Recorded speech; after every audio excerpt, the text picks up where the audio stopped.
세대 간의 갈등은 늘 있고 또 세대가 바뀌면 환경도 바뀌기 때문에 이야기하는 것이 달라지기도 합니다. 히브리서 서신을 보면은 1세대 분들은 감옥에 갇히기도 하고 어려움을 겪었습니다. 순교를 당하기도 했습니다. 2세대에서는 거기에서 조금 더 뒤로 물러서기도 합니다. 조상들의 이렇게 전설적인 이야기가 있는가 하면은 뒤에 자녀들은 거기에 미치지 못하는 것들이 있습니다. 이러한 때 그것을 놓고 이야기를 하면은 이야기가 서로 어렵게 되는 경우들이 있습니다. 어떤 문제들이 있으면 여기에 대해서 사람들은 반대로 이걸 이야기를 합니다. 그러나 어떠한 것에 대한 반작용이 반드시 옳은 것이냐면 결코 그렇지 않습니다. 이걸 붙잡고 이걸 붙잡지만 많은 경우 똑같은 틀 안에서 왼쪽 찾고 오른쪽 찾을 뿐입니다. 뭐가 빠졌을까요? 이쪽 붙잡고 이쪽 붙잡고 다투는데 빠지는 거가 있습니다. 부모들은 왜 나 때는 하면서 왜 안 하냐 하고 왜 또 옛날 라떼 이야기를 하냐고 하면은 부모와 자식 간에도 이야기하기가 어렵습니다. 어떻게 해야 그러한 데서 벗어날 수 있을까요? 히브리서 기자는 믿음으로 살아간 그 다음 1세대가 있고 2세대가 어려움이 있는데요. 손을 위로 가리킵니다. 예수 그리스도는 어제나 오늘이나 영원토록 동일하시다. 환경이 달라졌어도 그리스도는 어제나 오늘이나 영원토록 동일하시다고 이야기를 합니다. 그리스도를 바라보면서 조상들을 치우는 것이 아니라 저희의 행실의 종말을 주위에서 보고 저희의 믿음을 본받으라고 합니다. 부모님이 살았던 방식하고 지금하고 상황이 달라졌거든요. 똑같이 살려도 살 수가 없습니다. 그걸 규범화해가지고 따라라 그렇게 하는 것이 아니라요. 부모도 하나님을 보면서 어제나 오늘이나 영원토록 동일하신 하나님을 보면서 믿고 나아갔거든요. 자녀도 어제나 오늘이나 영원토록 동일하신 하나님을 믿고 나아가면 많은 문제들을 넘어설 수가 있습니다. 지금 성경과 교회에 관한 선대의 교훈이라는 제목으로 오늘 말씀을 드리려고 하는데요. 오늘 이 말씀드릴 것은 저희 신학교가 이제 독립개신교 신학교가 세워지게 되는 가장 기초가 되는 것은 김홍준 목사님과 성약교회 출범인데요. 성약교회가 1964년에 세워졌습니다. 1964년 1월 첫 주일에 시작했는데요. 금년이 60년이 되었습니다. 그 60년이 되었을 때 신학교회 날에 이 우리의 60년의 역사를 어떻게 봐야 될 것인가, 처음에 어떻게 시작했나 해서 금년에는 신학교회 날을 2번 했습니다. 2월 달에 신학교회 날 할 때에는 예배를 중심으로 해서 이 성약교회가 어떻게 세워졌는지, 예배를 중심으로 교회가 세워진다는 것이 무엇인지에 대해서 살펴보았고요. 이번 10월 31일 종교개혁 기념주일에는 성약교회가 시작할 때 64년인데요. 그 배경이 되는 것은 1950년에 두 가지 논쟁이 있었습니다. 성경관과 교육에 대한 논쟁이 있었는데 도대체 어떤 식으로 논쟁이 있었는지, 그리고 이러한 논쟁에서 성약교회가 섰다는 것은 무슨 의미가 있는지 그것을 살펴보았습니다.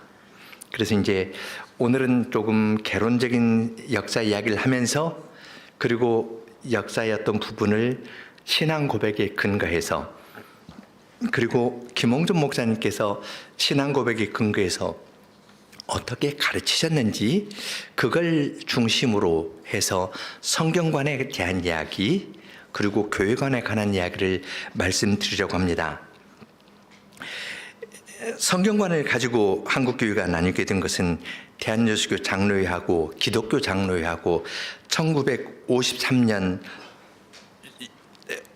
그 4월 말부터서 5월 초에 하는 총회 때 나뉘었고 기독교 장로회는 6월 달에 6월 10일인가에서 총회하면서 나갔습니다. 그러니까 53년 6월이면은 아직 휴전협정 전입니다. 그리고 교회관에 관해서는 합동, 통합 이렇게 나뉜 것은 1959년 9월에 있었던 일입니다. 그리고 합동과 통합이 나뉘면서 지역교회들도 다툼이 있었고요.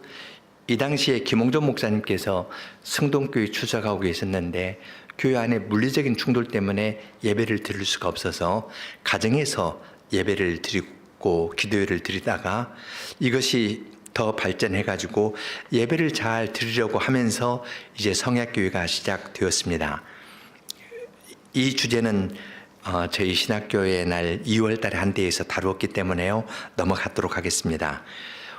오늘 초점 맞추려고 하는 것은 1950년대에 있던 성경이 하나님의 말씀인가, 그리고 59년에 교회가 무엇인가 하는 것에 관한 논의입니다. 성경이 어떻게 하나님의 말씀인가 하는 것이 1950년대에 논쟁이 되었는데요. 그 이전에 1930년대에서부터 그런 논쟁이 있었습니다. 성경 아빙돈이라는 성경 주석을 번역을 했습니다. 1934년인데요. 1934년은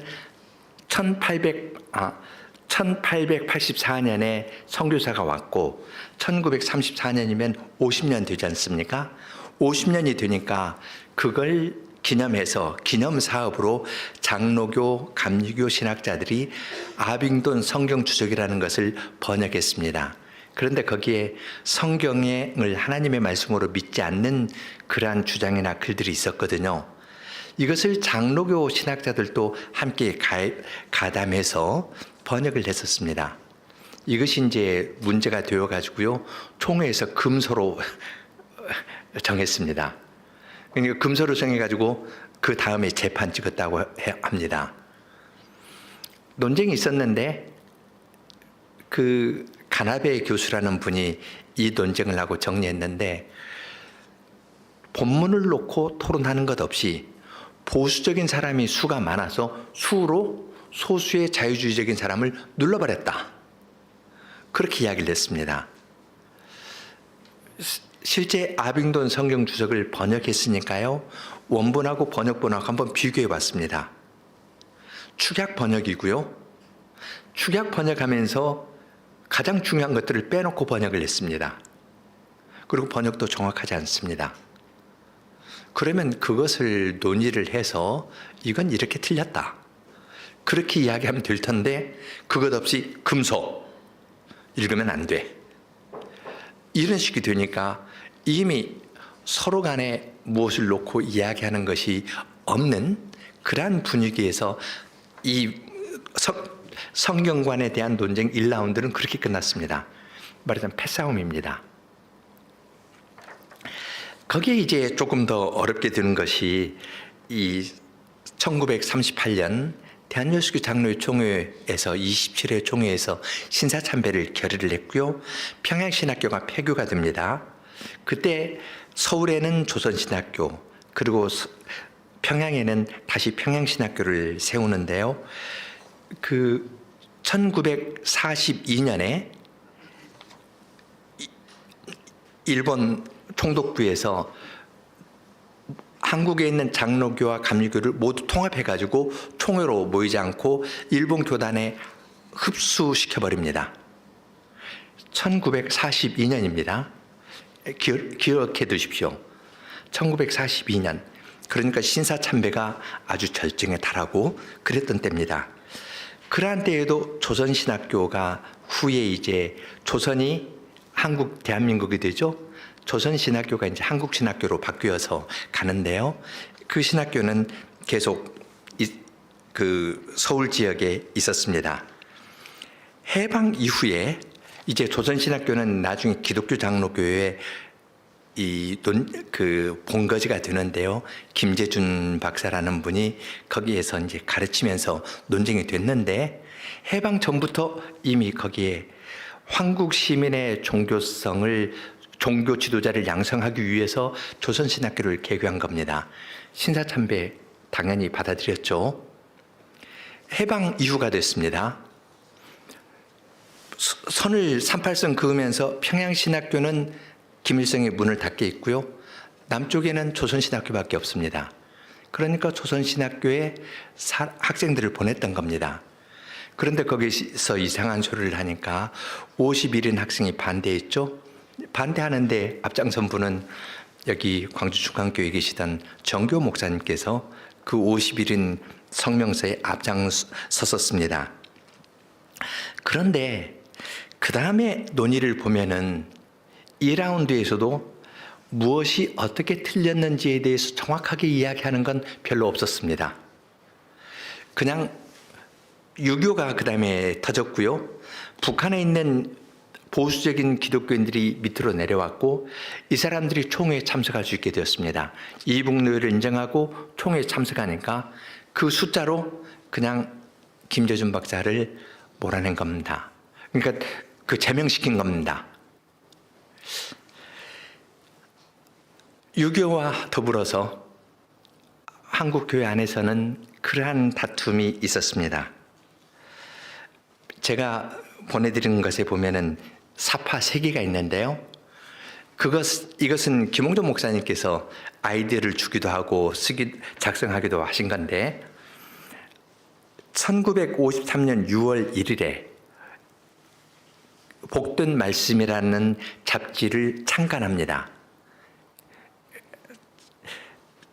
제목인 제38회 총회 소식 해서 38회 총회에서 이 김재준 박사를 제명한 것에 관한 이야기가 이 창간회 제목입니다. 그런데 실제 이 잡지를 보면은 거기에 대해서는 길게 쓰질 않습니다. 그리고 그것보다도 여기 표지에 있는 것처럼 포도나무 열매가 있지 않습니까? 그리고 밑에 동그랗게 있는 것은 이 유앙겔리온 해서 복음이라는 말을 히브리어 헬라어로 쓰면서 복음의 열매를 어떻게 맺는지 여기에 초점을 맞추면서 잡지를 창간했습니다. 권두원 인용했는데요. 모든 믿는 자를 구원하시는 하나님의 능력이 되는 복음도를 공부하고 이로써 더욱더 거룩한 뜻을 터득하고자 이 작은 책을 내는 터이옵니다. 하나님의 말씀을 공부하는 까닭은 첫째, 예수 그리스도 안에 있는 구원의 지혜를 갖고 살고자 하며, 둘째, 교훈과 책망과 바르게 함과 의로 교육함을 입어 우리가 하나님의 사람으로서 온전케 되고자 함이오다. 그러므로 다만 지식만을 위한 성경 연구란 그 의미가 심히 희박하다고 생각합니다. 그 당시 철자 그대로 썼습니다. 지금으로 보면 좀 말씀한다든지 희박한다든지 이러한 데서 지금하고 철자가 좀 다르죠. 성경에서 2가지입니다. 첫째는 구원의 지혜를 받아야 된다. 둘째, 새 사람으로 온전케 되어야 된다. 사람이 바뀌어야 된다. 그것을 생각하면서 김재준 씨를 둘러싼 논쟁이 있을 때 김홍종 목사님께서는 복음의 말씀에 대한 것을 가르치려고 복된 말씀이라는 잡지를 창간하셨습니다. 중간에 있는 사파가 어떤 것을 잘 묘사한 건데요. 어떤 장수가 있죠. 그리고 열쇠가 있고 큰 열쇠로 꽉 잠궈뒀습니다. 그 굳게 잠긴 성 안에 무엇이 있기에 그리 든든히 지키오? 하니까 장군이 말합니다. 성경을 모셨다. 그 성경 안에 대관절 무엇이 있어? 대답은요? 같이 해볼까요? 그것은 나도 몰라. 그건 나도 몰라. 그냥 지키는 겁니다. 그 태도였습니다. 그것이 30년대 1라운드에서도 그랬고요. 50년대 2라운드에서도 그렇습니다.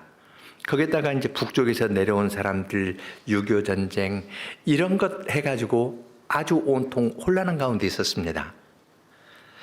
교회가 어떠한 것을 내놓고 하나님의 말씀과 신앙 고백의 근거에서 이야기를 하기보다는 서로 싸웠습니다. 옆에 그 그림이 있는데요. 등대가 있습니다. 거기 이 정통주의라고 한자로 써졌는데 정자, 바를 정자를 이 180도 바꿔놨습니다. 김홍종 목사님께서 아이디어를 제공하고 누가 썼다고 그 잡지에 그렇게 기록되어 있습니다. 정통주의인데 이건 사실은 정통주의 하고 비슷한 거라는 겁니다. 바를 정자를 이렇게 180도 바꿔놨어요. 이 사파에서 보면 그렇죠. 정통주의 할 때 정자를 바꿔놓고 보면 알 수 있습니다. 거기 바람이 이렇게 부는데요. 그 좌측 상단에 어떤 이 검은 것이 있죠. 사탄을 그린 건데요. 거기에 바벨론 사령관이 명령하고 있습니다. 제군, 바람조차 우리에게 유리하게 분다. 저 등대를 쳐부수게 돌격! 그렇게 이야기를 했습니다. 정통주의라 하더라도 이 사람들이 매우 정치적으로 이 사안을 접근했지 하나님의 말씀을 가지고 어디에 틀렸는지 무엇이 부족한지 그런 이야기를 하지 않았습니다. 그 다음 페이지로 넘어가면요. 그러면 이러한 때 이 독립개신교에서 성경에 대해서 어떻게 가르쳤나 하는 건데요. 제가 1967년 2월 23일하고 1991년 8월 28일 강설 부분을 낭독하겠습니다. 67년이면 자료로 남아있는 것 가운데에서는 아주 초기의 강설입니다. 64년에 시작했는데 처음 1년은 자료가 없고요. 그러니까 67년이면 거의 초기의 강설인데 거기에서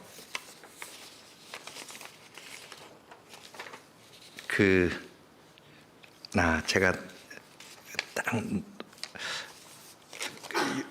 그 67년 겁니다. 우리가 여기 사도행전 2장 38절 말씀을 주의해요. 베드로가 가로되 너희가 회개하여 각각 예수 그리스도 이름으로 세례를 받고 주의 사함을 얻으라. 성신을 받은 사람은 첫째는 회개한다는 것이요, 둘째는 주 예수를 믿는다는 것이요. 이것이 성경의 요주로 처음부터 이야기를 하셨습니다. 복음을 들으면 회개하고 믿는다, 믿고 회개한다. 두 개를 딱 붙여가지고 강조했습니다. 91년 강설도 마찬가지인데요. 성신님께서 그에게 빛을 비춰서 하나님의 도리, 그리스도의 도리를 전하겠는데 이야기하면 죄를 회개하고 믿고 의지하고 이 간단한 두 마디요. 회개하고 믿는 것, 회개하고 신뢰하는 것, 이것이 성경의 요지의 핵심이라고 가르쳤습니다.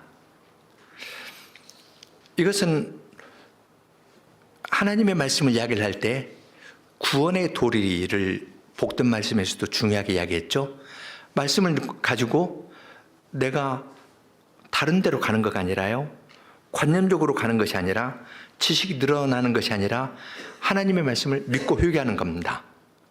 이것이 나를 부인한 거거든요. 김홍전 목사님의 용어를 사용한다면 아상이 없는 상태거든요. 자기를 주장가지고 교회의 생각을 갖는 건데, 이러한 말 밑에 있는 것은 하나님의 말씀을 받을 때 믿고 회개한다. 이것이 핵심입니다. 이것은 루터 선생이 1517년 10월 31일 95교절을 붙였을 때 일조가 그것 아니었습니까? 예수님께서 회개하라 천국이 가까웠느니라 외칠 때에는 신자의 삶 전체가 평생 회개하는 삶이 되어야 함을 의미했다. 이것이 루터의 95교조 1조거든요. 가톨릭에서는 면벌물을 사거나 고해성사를 하니까 회개라는 것이 형식적이었습니다. 말씀이 올 때마다 이것을 믿고 받아들이고 회개하고 나를 부인하고 그렇게 사는 것이 성경의 핵심입니다. 개신교의 시작도 효육에 대한 바른 깨달음이었는데요. 지금 김홍준 목사님께서 가르치시는 것도 역시 마찬가지였습니다. 이제 성경이 유효성, 유효하다, 목적 영감이다, 축자 영감이다, 유기적 영감이다, 이런 말들이 많이 돌아다녔는데, 이제 목적 영감이라는 것은 구원을 위한 그 목적으로는 맞고 역사적, 과학적 오류로부터 자유롭진 않다, 뭐 이런 식으로 해서 목적 영감을 이야기를 하면서 성경에 하나님의 영감으로 되었다는 것을 무시하거나 부정하는 것이 있었는데요. 웨스트민스터 신앙고백서 1장 8절, 이제 같이 한번 읽어볼까요? 8절. 옛날 하나님의 백성의 무국어였던 히브리어로 기록된 구약과 그 기록 당시에 여러 민족들 사이에서 아주 널리 알려졌던 헬라어로 기록된 성경은 하나님에 의하여 직접 영감이 되었고 그분의 각별한 배려와 섭리로 모든 시대를 통하여 순수하게 보존되었으므로 신뢰할 만합니다. 그러므로 신앙상의 모든 논쟁에서 교회는 최종적으로 성경에 호소하여야 합니다. 그러나 성경을 읽을 권리와 관심이 있으며 하나님을 경외하는 마음으로 성경을 읽고 상고하도록 명령을 받은 하나님의 백성이라도 모두 이 원어들을 아는 것은 아니므로 성경이 전해진 나라마다 성경은 그 사람들의 일상적인 말로 번역되어야 합니다. 그리하여 하나님의 말씀이 모든 사람 안에 풍성히 가하여 그들이 하나님께서 받으실 만한 방식으로 예배하고 성경이 주는 인내와 위로로서 소망을 갖도록 하여야 합니다. 이것이 웨스트민스터 신앙고백서 1장 8절인데요. 지금 여기에서 이야기하는 것은 크게 세 가지로 볼 수 있습니다. 첫째, 성경은 하나님께서 직접 영감해서 기록해 주셨다. 헬라어와 히브리어로 번역된 성경은 하나님의 영감으로 되었다는 겁니다. 둘째, 하나님의 각별하신 배려와 섭리로 모든 시대를 통해서 순수하게 보존되었다. 사본상의 차이가 있을 수 있어요. 그러나 그건 사본학자들끼리 이야기를 해서 가장 믿을 만한 본문을 이야기할 수 있습니다. 그건 아주 어려운 일 아닙니다. 그리고 사소한 데서 틀리지 결정적으로 틀린 건 아닙니다. 성경처럼 옛날 문헌이 지금까지 거의 잘 보존되어 있는 책은 거의 없습니다. 성경 외에는 없습니다. 하나님의 각별하신 배려와 섭리로 영감된 말씀이 보존되었다. 이제 세 번째가 중요합니다. 하나님의 말씀이 전해진 모든 나라마다 그들의 일상적인 언어로 성경이 번역되어야 한다고 이야기를 합니다. 그러면 번역된 성경이 하나님의 말씀일까요? 아닐까요? 개역 성경 번역이 조금 잘못된 거 있거든요. 부족한 거 있거든요. 우리들이 예배식에 사용하는 개역 성경이 하나님의 말씀일까요? 말씀이 아닐까요?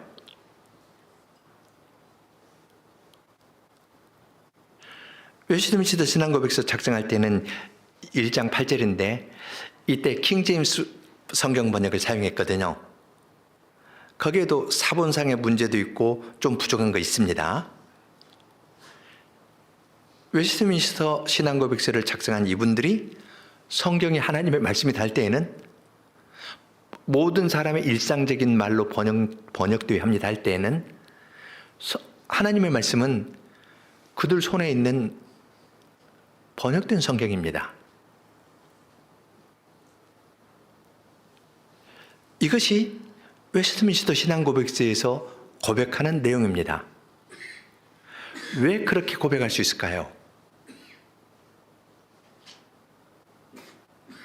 위를 바라보니까 뜨는 겁니다. 어제나 오늘이나 영원토록 동일하신 하나님께서 이 번역된 성경을 통해서 우리에게 깨우쳐 주시니까 우리가 읽으면 성경이 주는 인내와 위로로 소망을 갖게 됩니다.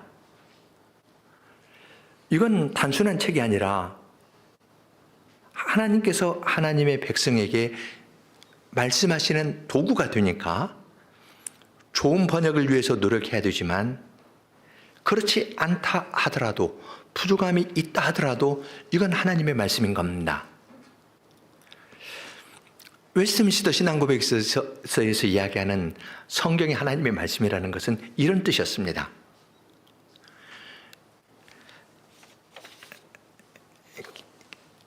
김홍조 목사님께서 웨스트민스터 신앙고백서 1장 8절을 주의하면서 한국교회 역사를 다루면서 이 1장 8절을 이렇게 해석하셨습니다. 제가 그 부분을 읽겠습니다. 우리가 성경을 하나님의 말씀이라고, 우리가 실용하고 있는 말씀이라고도 하고 사용하고 있는 책은 원본이 아니에요. 사본도 아니고 번역본이 옳시다. 사본을 또 번역한 거예요. 그럴지라도 좋기 하나님의 말씀의 크신 진리를 우리에게 가르치는데 이것이 부족함이 없다는 것을 알고 있어야 해요. 이런 방식으로 성경이 왜 하나님의 말씀인지, 하나님의 성신께서 말씀으로 우리에게 구원의 은혜를 주시고 온전한 사람으로 새로 만들어 나가시는 신령한 역사가 있으니까 성경이 하나님의 말씀인 겁니다. 이러한 신앙 고백을 가지고 이야기를 하면은 구원의 목적을 이야기를 하면서 성경을 허는 이야기, 성경은 원본 영감 없잖아, 사본 믿을 수 없어, 번역 틀렸어, 이런 식으로 허는 이야기들은 잠잠케 들 수 있을 터인데 아쉽게도 보수적인 신앙을 가진 분들이 그렇게 접근해서 이 문제를 다루지를 못했습니다. 그냥 너 틀렸으니까 틀려, 제명하는 겁니다. 어떤 진영을 나눠놓고 쉽게 이야기를 하는 거, 그건 훨씬 더 요즘에도 볼 수 있는데 훨씬 우리 교회의 역사 안에서 뿌리가 깊다는 것을 볼 수 있습니다. 이렇게 싸울 때 김홍전 목사님께서는 조용히 성경의 내용을 알고 이 말씀으로 구원을 얻고 거룩한 생활을 할 것을 이야기를 하면서 교회가 시작되었습니다. 이제 교육안 문제로 넘어가겠는데요. WCC라는 단체는 쉬운 단체는 아닙니다. 시작되는 것은 이 1800년대 1850년 이후 선교사들이 여러 곳에서 활동을 많이 했고요. 우리나라에도 그 선교사들이 왔죠. 다른 지역에 가서 선교 활동을 하다 보니까 선교사들끼리 어떤 통일된 것이 있었으면 좋겠다 해서 1910년에 스코틀랜드 에딘버러에서 세계 선교 대회를 했었습니다. 그런데 조금 지나가지고 1차 대전이 발발했습니다. 1차 대전이 끝난 다음에 두 개의 위원회가 생기는데요. 1927년에 신앙과 직제를 할 때 직제는 오더인데요. 직분론 문제입니다. 어떤 데는 동방정교회 사람도 있고요, 감리교도 있고, 로마교회도 있고, 장로교도 있고, 개혁교회도 있고, 직제 체제가 다르거든요. 그래서 아프리카에 선교하는데 교회 정치 형태가 다르니까 이걸 놓고 이제 서로 이야기를 하기 위해서 신앙과 직제위원회가 1차 대전 끝난 1927년에 찬찬히 준비해서 1910년대부터 논의하다가 27년에 모입니다. 그러니까 쉽게 볼 단체가 아니라는 것 금방 알 수 있죠. 또 1차 대전을 겪으면서 이 전쟁으로 말미암은 어려움이 생기니까 1920년에 생활과 봉사위원회라는 걸 만들어서 다른 사람 구제하거나 사회활동하는 것에 관한 이야기를 합니다. 그래서 신앙과 직제위원회, 생활과 봉사위원회 만들어 사려고 하는데 그 다음에 2차 대전이 생겼습니다. 2차 대전이 터진 이것이 종결된 것은 1945년인데요. 45년 끝난 다음에 3년 후에 중비해서 1948년에 암스테르담에서 WCC 1차 회의가 모이고요. 1954년에 미국에서 2차 모임을 갖습니다. 그러니까 1차 대전, 2차 대전, 선교활동, 이러한 흐름과 관련해서 지금 어떤 결정들을 내리고 가고 있는 걸 볼 수 있는데요. 세계교회협의회 WCC의 1조는 이렇게 되어 있습니다. 세계교회협의회는 우리 주 예수 그리스도를 하나님과 구주로 영접하는 교회들의 코이노냐다. 교회들의 코이노냐다 하면은 이 코이노냐를 어떻게 이해해야 되느냐 하고 물었는데요. 이 WCC에 속한 사람들은 아주 정치적으로 노련한 사람들입니다. 코이노냐에 대한 이해는 각 교회에서 이해하는 것에 따라 다르다. 이것이 그 사람들의 대답입니다. 화끈하게 이거냐 저거냐 대답을 안 하고요. 교회들의 예수 그리스도를 주로 고백하는 사람들의 코이노냐면 코이노냐가 뭐냐 하니까 교회에 따라 다르다. 알아서 너희들이 결정하면 되고 여하튼 우리는 같이 모이면 돼. 이런 태도였습니다. 아주 상대하기 쉽지 않다는 걸 알 수가 있죠. 그래서 코이노냐를 우리나라에서도 여기에 대표를 보냈고요. 그 다음에 와서 총회에 보고한 것이 있는데 1957년 총회에 보고한 것을 보면은 이렇게 했습니다. 코이노냐를 이것을 조직 혹은 모든 교파들을 통합한 하나의 조직체로 이해하는 사람이 있고 조직체와 무관하게 그냥 어느 지역에서 선교 활동을 할 때 같이 하는 사귐으로 이해하는 것이 있다. 그렇게 이야기를 했습니다. 만일 WCC가 1950년대부터 굉장한 조직체면은 모든 교회들 위해 강력한 조직체가 될 건데요. 이렇게 이야기를 하면서 밀어붙이는 사람이 있고 다른 사람은 아니 그 사람들 보면 그런 거 없지 않냐. 그냥 교제하는 거다. 하면서 거기에 그것에 방점을 찍고 이야기하는 사람들이 있었습니다. 그러면 여기서 대답은 코이노니아라는 말이 성경에서 어떻게 사용되었고 그리고 교회의 역사나 신앙 고백에서 어떻게 사용되었는지를 살피면 좋을 텐데 그러질 않았습니다. 그냥 나는 이거 너는 이거 돼가지고 그냥 말하자면 싸우는 식으로 발전했었습니다.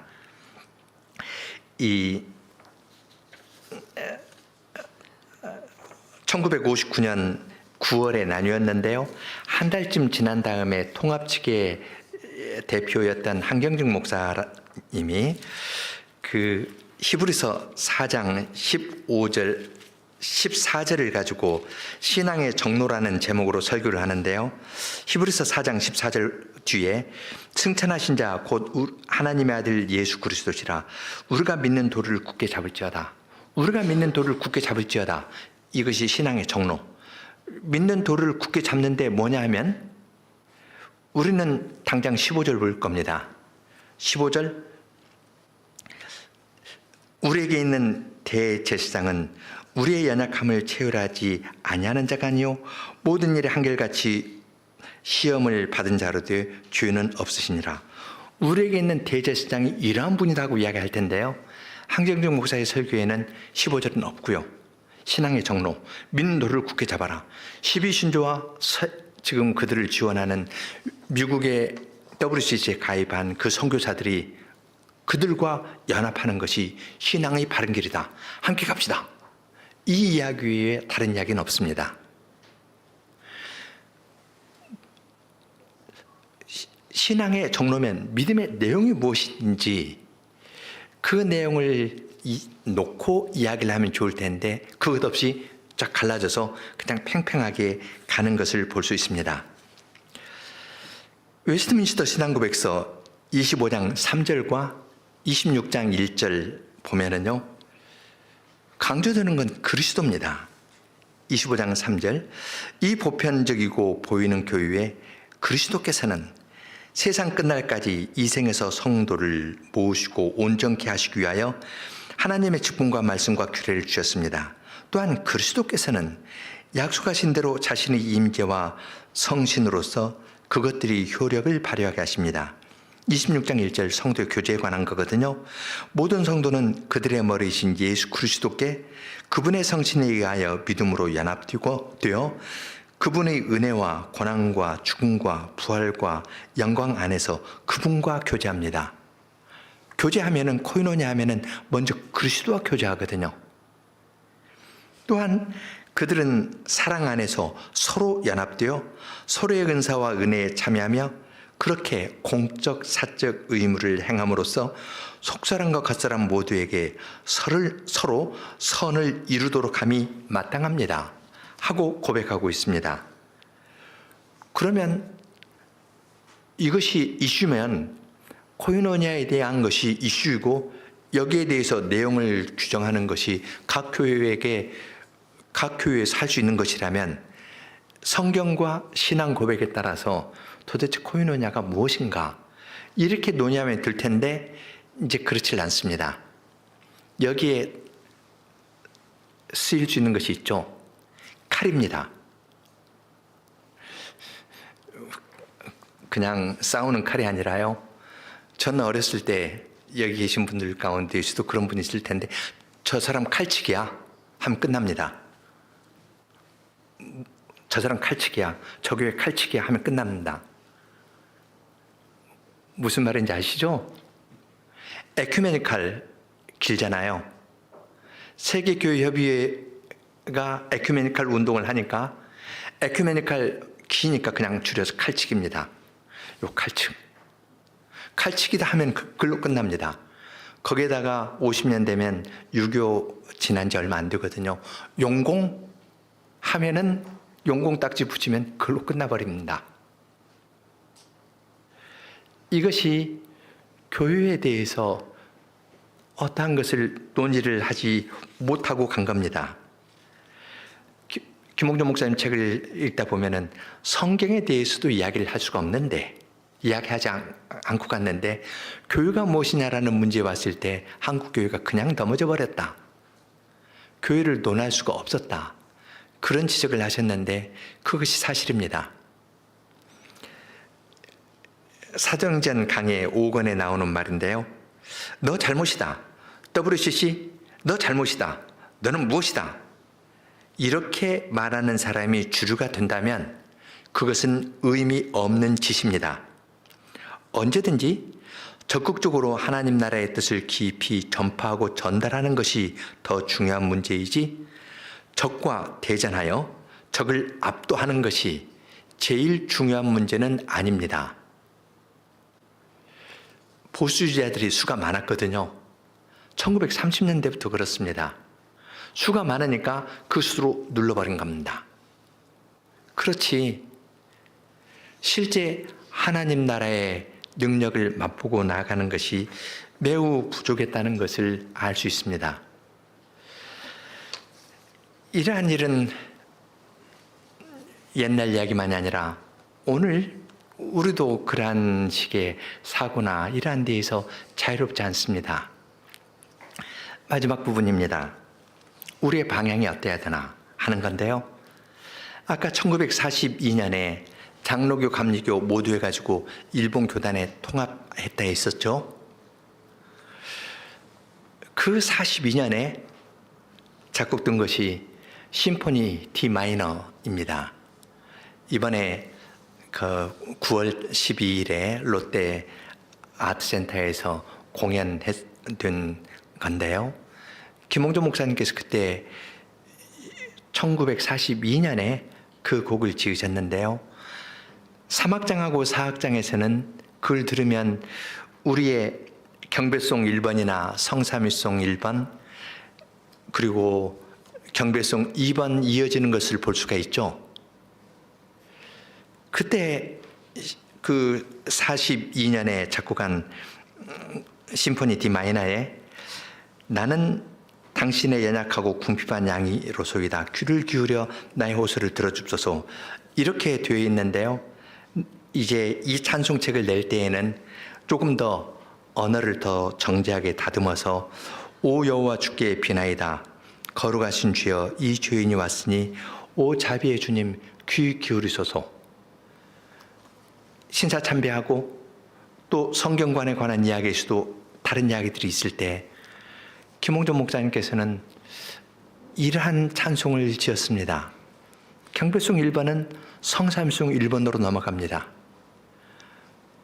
거룩한 천부, 거룩한 아들, 거룩한 것인 성삼위일체 하는 것으로 넘어가고 그 곡을 들으면 하나님의 영원한 사랑을 이야기하는 경배송 2번의 내용들이 함께 나옵니다. 찬송 이번 성탄에 그 야훼 로이를 부르신다고 들었는데요. 혹시 야훼 로이가 몇 년에 작곡된지 주위에서 보셨습니까? 누구든지 얼른 찾아서 한번 말씀해 주십시오. 야훼 로이가 몇 년 작품일까요? 1943년이죠. 1943년에 신사 참배에 참여하지 않으면 직장을 얻을 수도 없었습니다. 배급표도 못 받았거든요. 그래서 그 죽음이라는 것이 가까이 다가오고 있는 그러한 시대인데, 그리고 교회 지도자들도 다 넘어졌고 하는 것은 편밖에 안 남았고, 이런 가운데에서 김홍준 목사님께서는 그래도 하나님은 께서는 찬송을 받으실 분이다. 그래서 이러한 찬송을 하나님께 돌려드리는 겁니다. 상황이 그렇게 어려울 때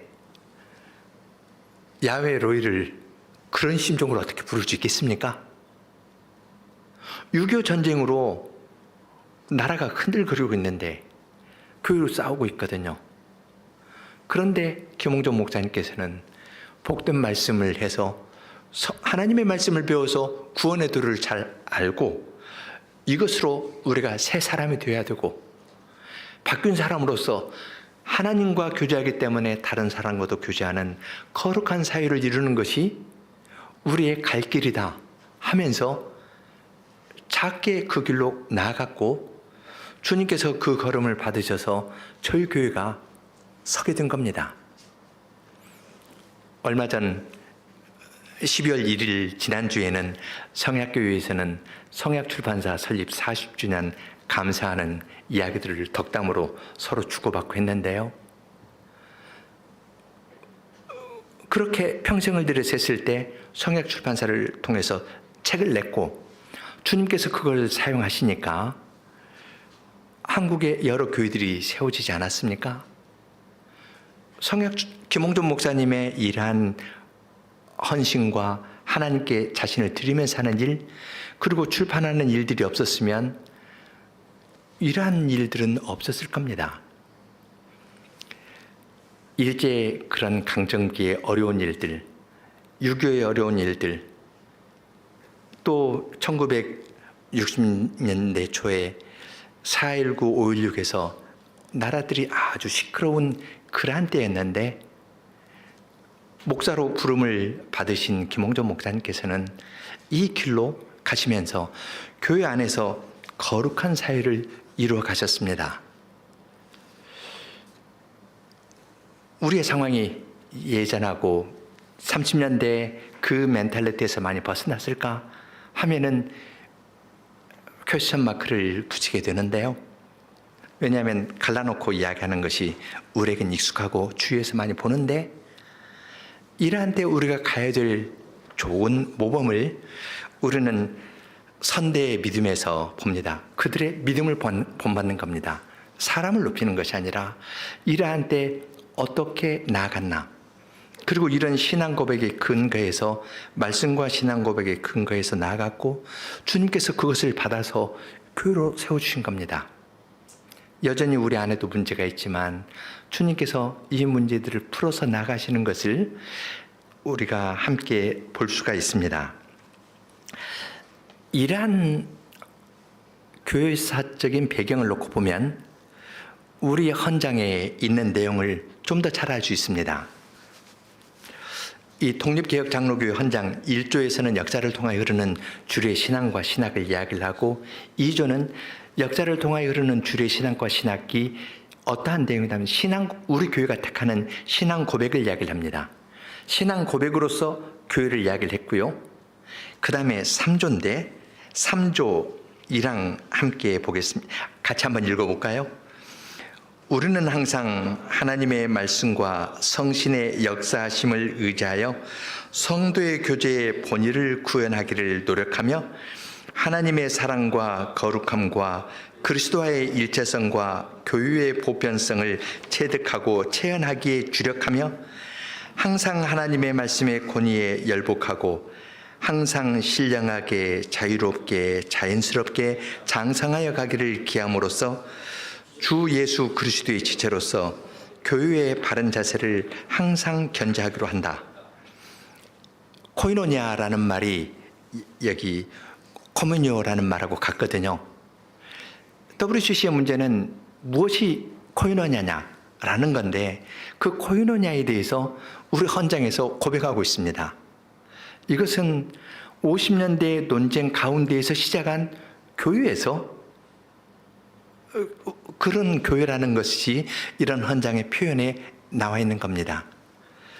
논의 없이 그냥 믿습니다 하는 그것도 아니고 믿는 내용이 있다면서 저쪽 들어보려고 하는 사람도 아니고 중심은 항상 그리스도입니다. 그리스도와 일체돼서 그분을 바라보면서 그분과 교제하기 때문에 다른 사람과도 교제하면서 성도의 교제를 나타내면서 살아간다. 이것이 우리 교회에 나갈 길이다 하고 헌장에 밝혀둔 것입니다. 구조도 마찬가지입니다. 구조도 함께 읽어보겠습니다. 한 교회는 교역자와 신도로 구성된다. 모든 신도는 교역자가 풀어 가르치는 말씀에 순복하여 교회의 속성과 사명을 충실히 감당하도록 마음을 기울여 노력하며 교역자와 신도 간에는 그리스도의 사랑으로 연락하고 교통할지며 각각 그 의무를 다하고 교회의 질서를 유지 보존하며 주께서 나타내시고자 하시는 그 영광을 충실히 나타내도록 한다. 멀리 어떤 것을 놓고 큰 이야기가 아니라 오늘 이 교회에서 내가 속한 교회에서 그리스도의 몸으로서 목사는 말씀을 준비해서 말씀과 기도에 전무하고 또 교인은 그 말씀을 받아들이고 그래서 목사와 교인 간의 거룩한 교제가 이루어지는 것이 이것이 주님의 은혜이고 우리의 사명입니다. 그러한 사회는 우리 힘으로 이룰 수 있는 것이 아닙니다. 주님께서 은혜를 주셔서 그러한 교회의 모습을 드러내기를 우리가 소원하면서 가는 것이고 이렇게 갈 때 이것이 다른 교회들에게도 대답이 되고 이 사회에도 편 나누어서 다투고 있는 이 사회에도 참 빛이 여기에 있다는 것을 나타내면서 나아갈 수 있을 것입니다. 함께 기도하겠습니다.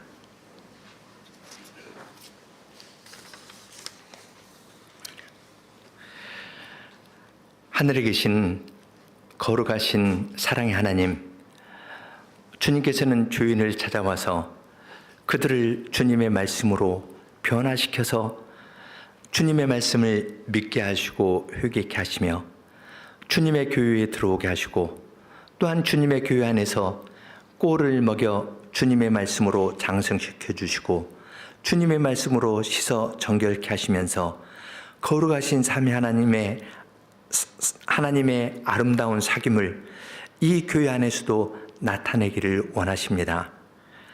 사람은 주님의 말씀을 받아도 나의 이익을 위하여 내 이름을 위하여 주님의 거룩한 말씀도 함부로 사용하는 것이 교인인 저희들의 어찌할 수 없는 모습입니다. 그렇지만 그러한 저희들여도 주님께서는 다시 말씀으로 깨우쳐 주시고 때로는 징계도 하시고 때로는 격려도 하시면서 저희의 많은 허물과 죄를 덮어주시면서 주님의 교회를 정결케 하시고 어두운 이 세상 가운데에서 산 위에 있는 동네로 하나님 나라의 아름다움과 삼위 하나님의 아름다움을 이 세상에서 나타내기를 원하십니다. 부족한 저희들이지만 주님께서 사용하신 믿음의 선배들을 주님께서 사용하여서 그러한 교회로 세워나가시고 그 방향으로 저희들을 이끄시는 것을 보고 주님께 감사를 드립니다. 비록 저희의 부족이 있지만 저희 자신을 보면 한없이 낭망하여 뒤로 물러설 수밖에 없지만 어제나 오늘이나 영원토록 동일하신 주님의 사랑을 의지하고서 저희들이 주님께 나아가오니 저희를 받아주시고 주님의 교회의 진행에 필요한 것들을 계속 공급하여 주시기를 구합니다. 저희 주위의 현실은 어렵고 또한 저희가 살고 있는 이 광주라는 지역도 경제적으로 점점 더 어려운 지경에 떨어지고 있지만 그러나 주님께서는 천지를 지으신 분이시고 이러한 가운데에서도 주님의 백성들에게 필요한 것들을 주시며 교회의 전진에 필요한 말씀과 교회의 전진에 필요한 모든 것들을 구비해 주실 줄을 믿사오니 간절히 주님만 바라며 나가는 저희에게 은혜를 주셔서 주님께서 이 시대에 사용하시고자 하시는 교회의 아름다운 모습을 저희 가운데에서 잘 나타내면서 나아갈 수 있도록 은혜를 주시옵소서. 목사님과 장로님과 집사님 그리고 모든 성도들에게 주님께서 은혜를 더하여 주시기를 구합니다. 예수님 이름으로 기도합니다. 아멘.